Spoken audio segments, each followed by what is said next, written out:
Donald Trump est vraiment le maître du jeu. Après avoir discuté uniquement avec le président Zelensky, maintenant il discute avec les présidents européens qui ont accompagné le président Zelensky à cette rencontre. Suivez vous-même et laissez vos avis en commentaire.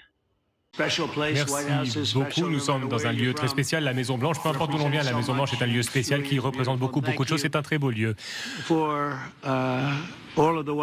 Merci pour tous les beaux événements d'aujourd'hui. Nous avons une journée couronnée de succès. Nous avons eu des discussions importantes pour mettre un terme au massacre et mettre un terme à la guerre en Ukraine. Nous travaillons toutes et tous en vue de ce même objectif. Un objectif simple, mettre fin au massacre, régler la situation. J'ai eu l'honneur à l'instant de m'entretenir avec le président Zelensky. Nous avons échangé pour avancer sur beaucoup de points. J'ai parlé indirectement avec le président Poutine aujourd'hui. Nous allons l'appeler juste après cette réunion.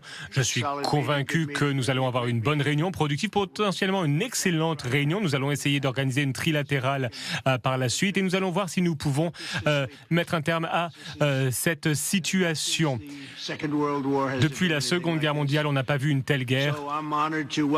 J'ai l'honneur à présent d'accueillir le secrétaire général de l'OTAN, Mark Rutte, un très bel homme, un grand dirigeant politique en Europe généralement, et à présent il est secrétaire général de l'OTAN. Vous faites du très bon travail d'ailleurs, merci beaucoup. Le Premier ministre Starmer du Royaume-Uni, un ami, mon ami, qui s'en sort très bien également. Les gens l'aiment beaucoup. Il est très populaire. Tout le monde connaît le président Macron de France, qui est à mes côtés depuis le tout début. C'est une des premières personnes que j'ai rencontrées, le premier dignitaire étranger. Je l'ai aimé dès le premier jour et je l'aime encore plus aujourd'hui. On a une bonne relation. C'est assez inhabituel, n'est-ce pas? Oui, c'est assez inhabituel. La première ministre Meloni d'Italie, grande dirigeante, une source d'inspiration dans son pays. C'est une femme très jeune et pourtant elle a une grande carrière. D'autres politiques ne durent pas aussi longtemps qu'elle. Vous êtes au pouvoir depuis longtemps et vous allez rester au pouvoir longtemps. Le chancelier Merz d'Allemagne,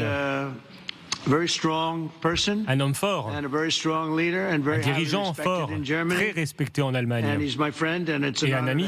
C'est un honneur de l'accueillir. C'est un honneur que ce soit mon ami. Merci beaucoup. Vous êtes bien bronzé. Où est-ce que vous êtes allé pour bronzer comme ça? J'aimerais bien avoir un bronzage comme ça.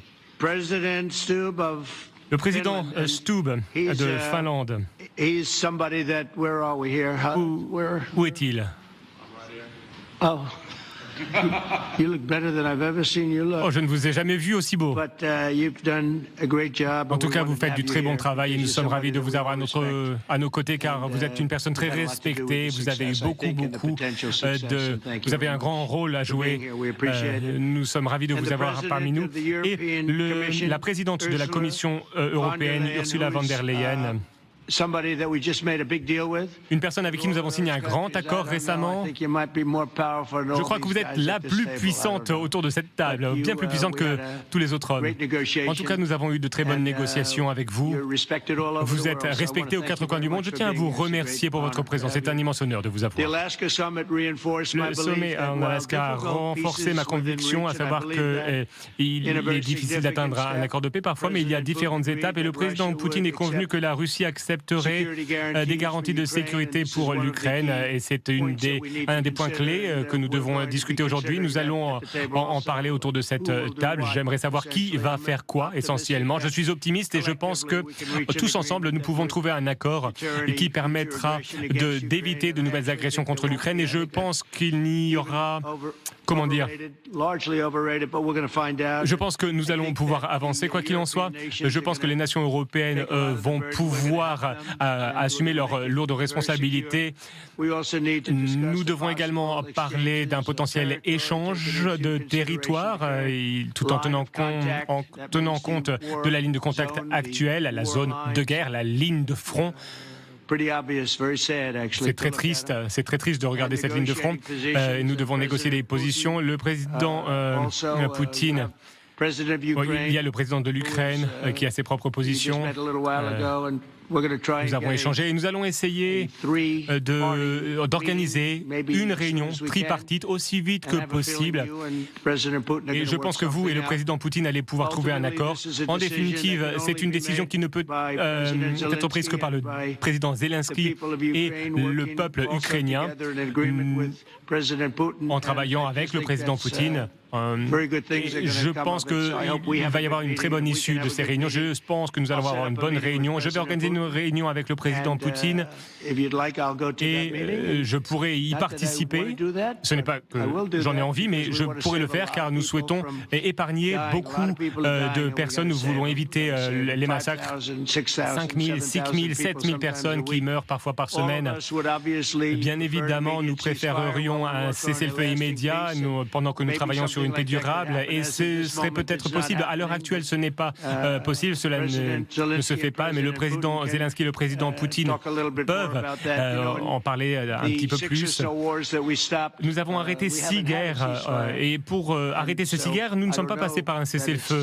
Donc je ne pense pas que ce soit forcément obligatoire, nécessaire. On peut trouver un accord de paix pendant la guerre, mais bon, évidemment, l'avantage d'un cessez-le-feu, c'est que cela met fin au massacre immédiatement.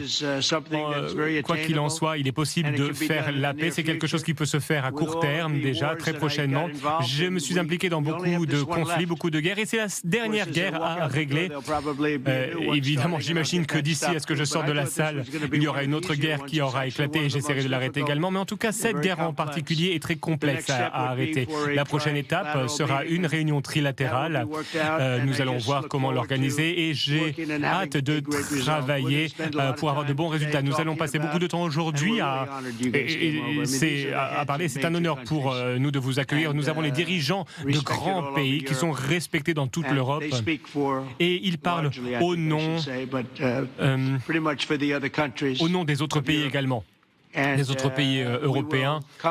Nous allons trouver une résolution, nous allons traiter la plupart des sujets, surtout la sécurité.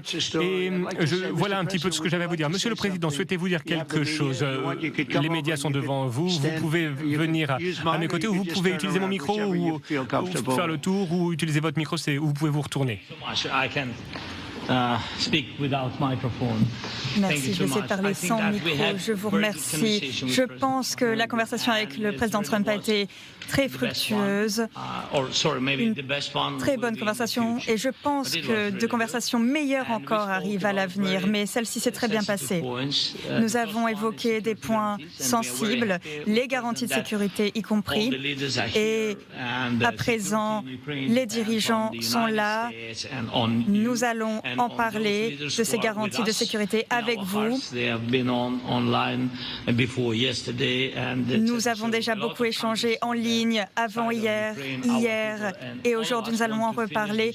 Tout le monde veut mettre un terme à la guerre. Tout le monde veut arrêter les Russes, veut mettre un terme à la guerre. Nous allons donc évoquer les garanties de sécurité. C'est un point très important et nous savons que les États-Unis aujourd'hui envoient un message clair et cela est essentiel pour nous. Deuxième point, et un point très important, nous avons parlé du point humanitaire et je suis très reconnaissant envers le président Trump et je suis également reconnaissant envers la Première Dame pour cette lettre qui a été envoyée à propos des enfants ukrainiens.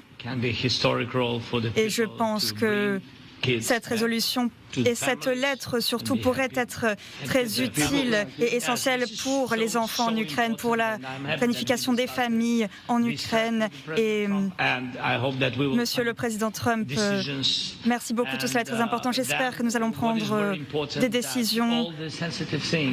Nous avons pu évoquer des points sensibles en ce qui concerne les territoires. Nous allons en parler à présent avec les dirigeants et également lors d'un potentiel d'une potentielle rencontre trilatérale. Le président Poutine a été évoqué, évidemment s'il y a une trilatérale. Et vous avez dit, Monsieur le Président, que vous seriez là ou pas, et nous serions ravis de vous accueillir. Pour nous, ce serait particulièrement important. Et ces sécurités, ces garanties de sécurité, pour nous, c'est vraiment très important. Pour notre peuple, pas seulement pour nous tous. Et il y a beaucoup de monde dans les prisons également, et nous avons besoin de les récupérer, qu'ils soient libérés. Cela fait longtemps que cette guerre dure. Nous en avons beaucoup parlé en détail avec Monsieur le Président Trump. Nous avons vu cette carte, et d'ailleurs une très belle carte. Merci beaucoup pour cette carte. Oui, c'est une belle carte. Je pense que nous avons eu une discussion très constructive, une rencontre constructive. Et j'aimerais remercier tous les dirigeants qui sont ici autour de cette table, qui nous ont beaucoup aidés à en arriver ici. Nous sommes ravis d'avoir cette unité aujourd'hui. Merci beaucoup, Monsieur le Président. Merci, Monsieur le Président. Je pense que vous verrez, le président Poutine veut que quelque chose soit organisé également. Nous allons l'organiser. La question, c'est quand. Ce n'est pas si, mais quand. Et vous allez voir une évolution très positive. Je sais qu'il y a plus de 1000 prisonniers qui vont être libérés. Ils les libéreront très prochainement, peut-être immédiatement. Et je pense que c'est une très bonne chose. Quoi qu'il en soit, nous allons organiser une réunion. Aujourd'hui, juste après cette réunion, nous allons y atteler. Voilà, merci beaucoup pour vos propos, que j'apprécie.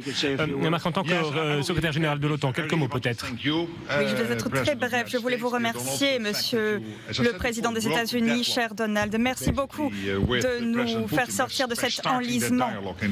Vous avez relancé le dialogue avec le président Poutine, et je crois que c'est formidable. En février, vous avez pour la première fois échangé au téléphone, et aujourd'hui, nous sommes ici, et je pense que si vous jouez bien les cartes que vous avez en main, cela devrait fonctionner. Nous pouvons mettre fin aux hostilités, aux massacres. C'est une guerre terrible qui frappe également les infrastructures, et je suis ravie des discussions d'aujourd'hui. Nous allons faire tout ce que nous pouvons aujourd'hui, tirer le meilleur de cette discussion et arriver à une conclusion et une issue favorable dès que possible. Et je suis ravie que nous soyons ici avec les collègues européens. C'est crucial. Et le fait que vous soyez prêts à participer aux garanties de sécurité est véritablement une avancée. C'est une grande avancée, et je vous remercie pour cela également. Oui, l'OTAN passe de 2% à 5% du PIB pour la défense. Cela représente beaucoup d'argent. 2% n'ont pas toujours été passés, et on passe à présent à 5% qui vont être payés. Ça fait une grande différence. Nous apprécions cette évolution. C'est une bonne décision. Merci beaucoup. Ursula, au nom de la Commission, quelques mots ? Oui, merci beaucoup. C'est un plaisir d'être ici. C'est un moment important. Nous, Européens, sommes là en tant qu'amis et en tant qu'alliés. Nous avons passé un merveilleux sommet de l'OTAN. Nous avons réuni les grandes économies du monde. Nous avons passé un accord des plus importants, des plus essentiels ensemble. Et aujourd'hui, nous sommes ici présents pour œuvrer, pour mettre fin au massacre. C'est ici notre intérêt commun, et je suis ravie de vous entendre dire que nous allons travailler sur des garanties de sécurité similaires à celles de l'article 5. J'aimerais également vous remercier d'avoir mentionné les milliers d'enfants ukrainiens qui ont été enlevés de leur famille, de leurs parents. Tous les enfants doivent retrouver leur famille. C'est l'une de nos grandes priorités ici lors de ces négociations. Ces enfants doivent rentrer chez eux, dans leur famille. Merci, oui. Il y a quelques semaines, nous avons signé le plus grand accord commercial de l'histoire. Nous sommes ici pour autre chose, mais en tout cas, c'était un grand événement. Merci beaucoup, Ursula. Monsieur le chancelier pour l'Allemagne. Monsieur le Président, de nous accueillir aujourd'hui, je crois effectivement c'est très utile que nous puissions nous réunir, et je suis ravi d'entendre que vous ayez pu avoir une réunion aussi fructueuse tous les deux. Alors évidemment, les étapes à venir sont le plus compliquées, mais maintenant vous avez ouvert la voie, vendredi dernier, mais maintenant évidemment ce sont des questions fort complexes qui nous attendent. Et pour être très honnête, nous appelons tous de nos vœux un cessez-le-feu. Et au plus tard, à partir de la prochaine réunion. Je ne peux pas imaginer même que la prochaine réunion se tienne sans cesser le feu. Donc, travaillons là-dessus et exerçons de la pression sur la Russie parce que il en va de la crédibilité des efforts que nous consentons aujourd'hui. Cela dépend vraiment d'un cessez-le-feu. C'est la prochaine étape pour des négociations sérieuses. J'aimerais vraiment insister sur ce point-là. C'est ce que nous appelons de nos vœux. Un cessez-le-feu dès la prochaine réunion, qui devrait être une réunion trilatérale au Québec. Le président va parler au président et nous verrons un petit peu ce qu'il en sort. Et en tout cas, je l'ai dit une fois de plus, dans les 6 guerres que j'ai réglées, nous ne sommes pas passés par la case cessez-le-feu. Nous avons pu négocier. Une des guerres, comme vous le savez, concernait le Congo. Elle faisait rage depuis 30 ans, plus de 30 ans, 31 ans. Une autre guerre que nous avons réglée la semaine dernière a duré depuis 35 ans. Il n'y a pas eu de cessez-le-feu non plus. Donc, s'il est possible d'avoir un cessez-le-feu, c'est formidable. Mais s'il n'y a pas de cessez-le-feu, bon, il y a beaucoup d'autres solutions, disons. Georgia.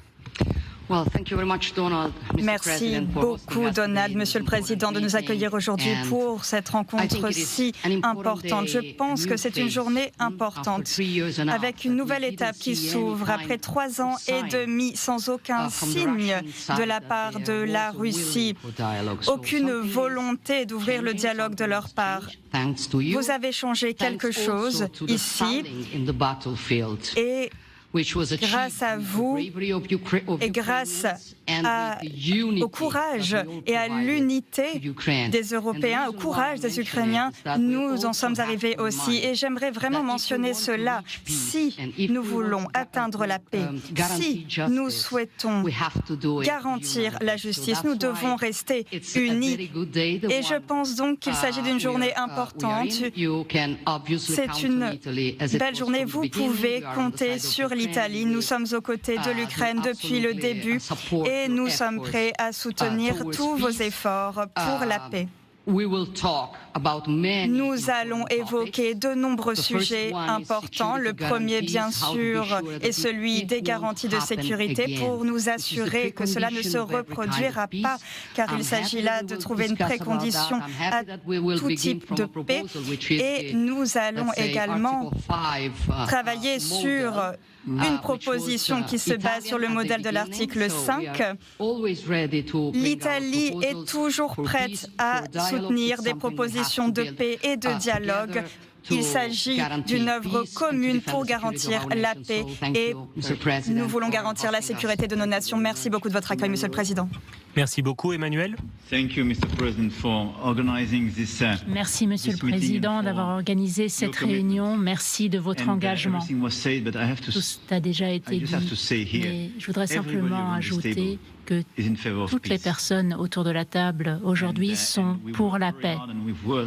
Et nous avons déjà beaucoup travaillé au cours des 3 dernières années pour arriver à obtenir une paix robuste et durable. C'est la raison pour laquelle l'idée d'une réunion trilatérale est essentielle, parce que c'est la seule manière d'arriver à ce résultat. Et ensuite, il faudra probablement organiser une réunion quadrilatérale, parce que lorsque l'on parle de garantie de sécurité, il s'agit de la sécurité de l'ensemble du continent européen, d'où notre unité, notre présence ici aujourd'hui.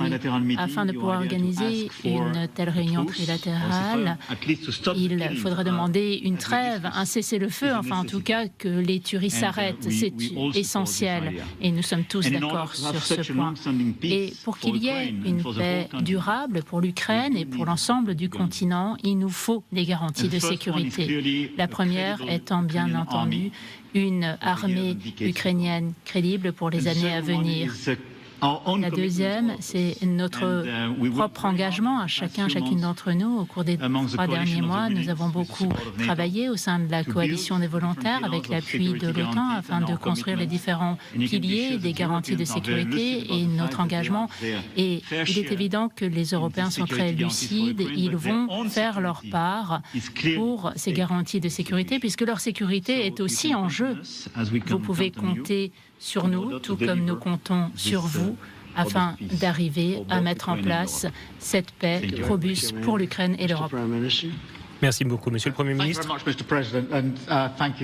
Merci beaucoup, Monsieur le Président, et merci de nous accueillir ici. J'aimerais commencer là où Emmanuel a commencé. Nous souhaitons toutes et tous la paix. La guerre en Ukraine a un énorme impact, en particulier sur les Ukrainiens qui portent toute la charge de ce conflit, mais cela a également un impact sur l'Europe et sur le Royaume-Uni. Il n'y a pas une communauté, une famille qui n'ait pas été impactée. Lorsque l'on parle de sécurité, on parle de la sécurité pas simplement de l'Ukraine, mais également la sécurité de l'Europe et du Royaume-Uni également. Voilà pourquoi ce sujet est aussi important.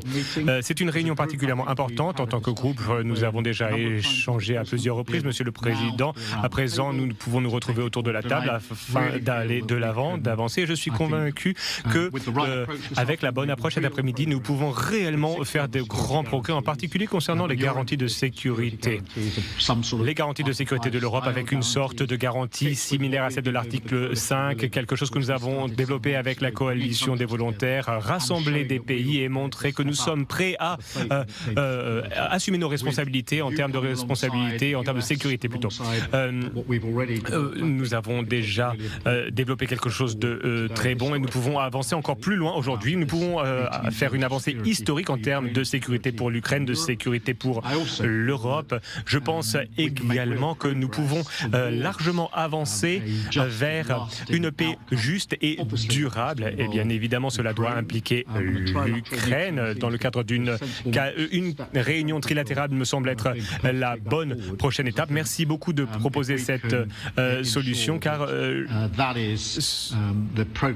c'est réellement ce qui doit ressortir de cette réunion. Mais en tout cas, là, les garanties de sécurité peuvent nous permettre d'avancer en vue d'avoir une réunion trilatérale afin d'aborder des sujets très, très critiques. Quoi qu'il en soit, aujourd'hui est une journée particulièrement importante pour la résolution du conflit, un conflit qui dure depuis plus de 3 ans. Et merci beaucoup d'avoir réuni cette réunion. Merci beaucoup, c'est très intéressant car c'est une première pour la Maison-Blanche. On ne peut pas dire ça très souvent. On a vu beaucoup de choses ces dernières années depuis le 19e siècle. C'est la première fois qu'on a autant de premiers ministres, de présidents, de chefs d'État et de gouvernement de nations européennes. On n'a jamais vu ça depuis 1879. Quelques mots avant de conclure. I'll take the notion of youth back to my wife and try to convince her. Thank you very much. Merci beaucoup, Monsieur le Président. Ces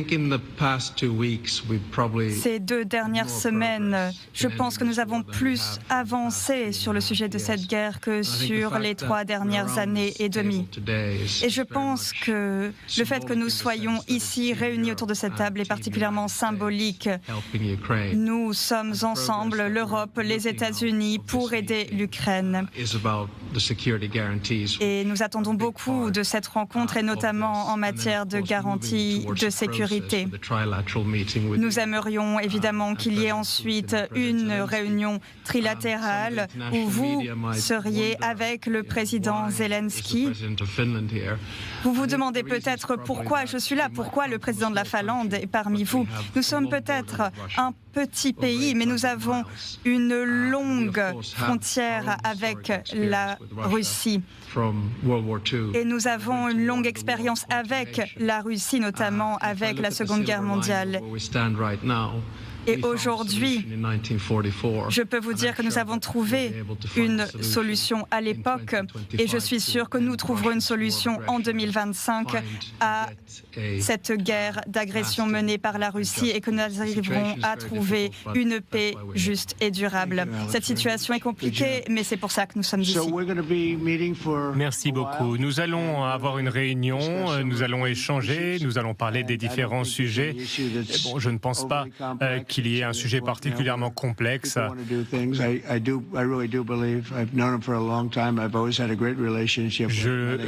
Je connais le président Poutine, je le connais depuis très longtemps. Je pense que le président Poutine veut une solution également. Et nous allons voir, en tout cas, dans un avenir proche, dans 1 semaine, dans 2 semaines, nous allons voir si, oui ou non, nous pouvons résoudre cette situation, ces horribles combats. Nous allons faire tout ce qui est en notre pouvoir pour mettre un terme aux hostilités. Et je pense qu'il y a 2 parties assez motivées pour trouver un accord. Nous allons les accompagner et nous allons voir voir si c'est possible. En tout cas, c'est possible. Peut-être que ce sera difficile, mais en tout cas, c'est possible. Nous allons pouvoir sauver des milliers de vies chaque semaine. C'est quelque chose que nous devons réellement faire. En tout cas, il faut faire tous les efforts possibles pour trouver une solution. Je tiens à vous remercier toutes et tous. Mesdames et messieurs de la presse, merci beaucoup. Nous allons continuer à discuter. Ensuite, nous passerons au bureau ovale pour continuer à échanger sur d'autres points similaires. Ensuite, les dirigeantes et dirigeants vont retourner dans leur très beau pays et je vais rester ici, travailler. Vous aussi, vous allez repartir chez vous et travailler. Tout le monde va travailler. On sera peut-être dans des lieux différents, mais en tout cas, tout ce qu'on sait faire, c'est travailler. Merci beaucoup. Les médias ont été assez justes, je dois dire, d'un point de vue général. Je pense qu'il est important qu'ils soient justes, car c'est un sujet très important que nous abordons aujourd'hui. Tout ce que nous demandons, c'est de la justice et de la justesse de la part des médias. Merci beaucoup.